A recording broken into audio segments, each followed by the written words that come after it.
Hi, A Chair for My Mother by Vera B. Williams. It's a great book. Let's go. My mother works as a waitress in the Blue Tile Diner. After school, sometimes I go to meet her there. Then her boss, Josephine, gives me a job too.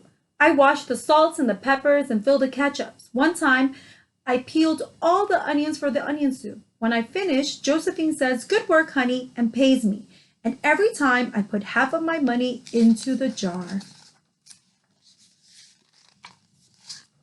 It takes a long time to fill a jar this big. Every day when my mother comes home from work, I take down the jar. My mama empties out all her change from the tips out of her purse for me to count. Then we push all the coins into the jar. Sometimes my mama is laughing when she comes home from work.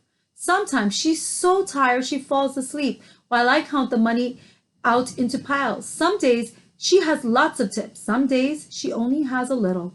Then she looks worried, but each evening, every single shiny coin goes into the jar.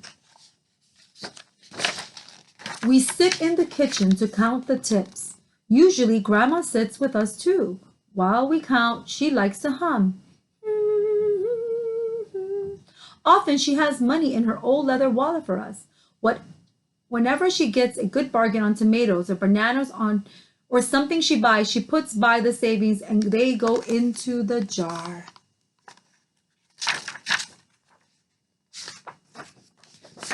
When we can't get a single other coin into the jar, we are going to take out all the money and go and buy a chair. Yes, a chair.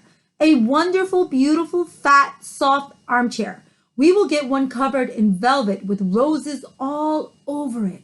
We're going to get the best chair in the world. This is because our old chairs burned up. There was a big fire in our other house. All our chairs burned. So did our sofa, and so did everything else. That wasn't such a long time ago. My mother and I were coming home from buying new shoes. I had new sandals. She had new pumps. We were walking in our house to our house from the bus stop. We were looking at everyone's tulips. She was saying she liked red tulips, and I was saying I like yellow ones. Then we came to our block.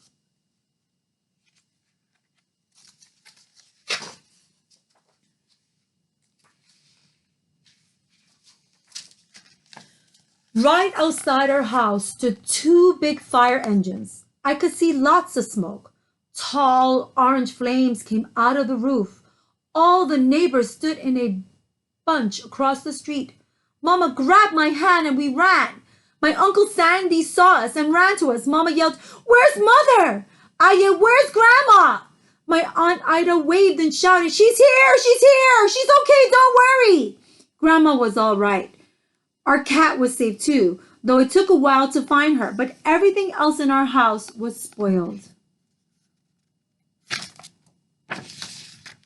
What was left of the house was turned to charcoal and ashes.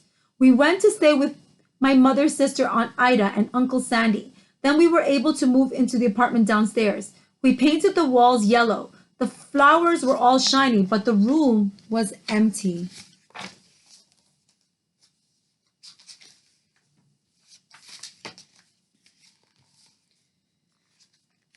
The first day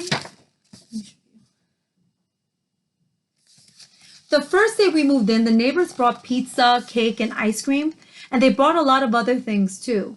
The family across the street brought a table and three kitchen chairs. The very old man next door gave us a bed from when his children were little. My other grandpa bought us his beautiful rug. My mother's other sister, Sally, had made us red and white curtains. Mama's boss, Josephine, brought pots and pans, silverware, and dishes. My cousin brought me her own stuffed bear. Everyone clapped when my grandma made a speech. "You are all the kindest people," she said, "and we thank you very, very much. It's lucky we're young and can start all over."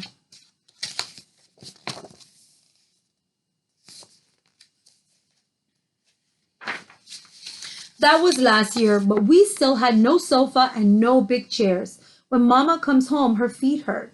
"There's not a good place for me to take a load off my feet," she says. And when Grandma wants to sit back and hum and cut up potatoes, she has to get as comfortable as she can on a hard kitchen chair. So that is how my mama brought home the biggest jar she could find at the diner, and all the coins started to go into the jar. Now the jar is too heavy for me to lift down. Uncle Sandy gave me a quarter. He had to boost me up so I could put it in.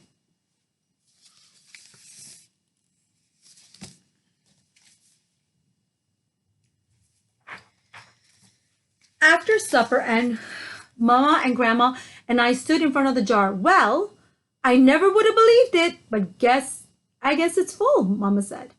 My mother brought home little paper wrappers for the nickels and the dimes and the quarters. I counted them all out and wrapped them all up. On my mother's day off, we took all the coins to the bank. The bank exchanged them for $10 bills. Then we took the bus downtown to shop for our chair.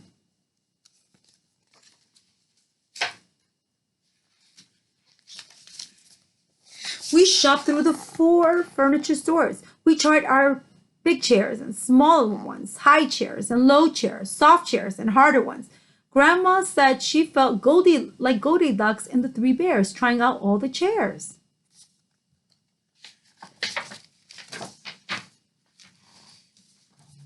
Finally, we found the chair we were all dreaming of, and the money in the jar was enough to pay for it.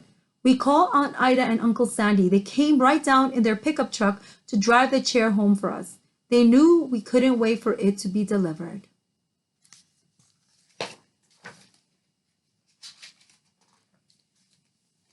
I tried out our chair in the back of the truck. Mama wouldn't let me sit there while we drove, but they let me sit in it when they carried it up to the door.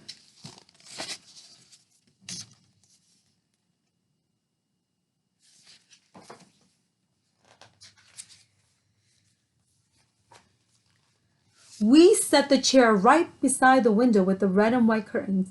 Grandma and Mama and I all sat in a while.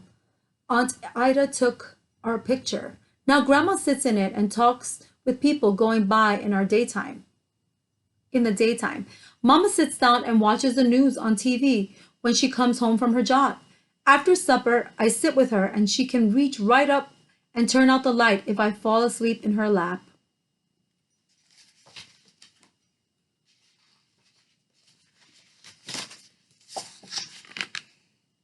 The end. So it's always nice to know that during hard times, your neighbors and the people who know you, your family, will be there for you. The other great thing is that even though you could lose things in your home, you can always rebuild and make a new one. All right, so everyone have a wonderful day. I hope you enjoyed the book. Bye.